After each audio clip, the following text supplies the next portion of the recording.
এইভাবে বলার জন্য আসছে, তাই আমাদের সতর্ক থাকতে হবে। যদি ছাত্র রাজনীতিকে এত অপছন্দই করেন, ছাত্রলীগকে হল থেকে বের করছে সাধারণ ছাত্ররা নাকি ছাত্র রাজনীতির সংগঠিত শক্তি? জাস্ট এই উত্তরটা দিবেন। টাঙ্কার ফুলে সাধারণ ছাত্ররা চ্যালেঞ্জ করেছিল নাকি ওই প্রশিক্ষিত ছাত্র রাজনীতির সাহসী ভাইরা সামনে এগিয়ে এসেছিল? এইভাবে অসম্মান করে কথা বললে তাহলে গণ অভ্যুত্থানে এই ছাত্র রাজনীতির কারণেই শক্তিশালী ভূমিকা ছিল।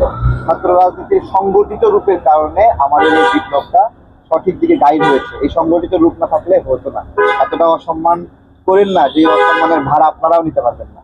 হ্যাঁ, এই ঢাকা বিশ্ববিদ্যালয় থেকে ধরেন ছাত্র দলকে বের করে দেন, ছাত্র শিবিরকে বের করে দেন, বের করে দেন, দেখি আপনারা কত মিনিট কত সেকেন্ড ছাত্রলীগকে সাথে করে নিয়ে এখানে টিকতে পারেন।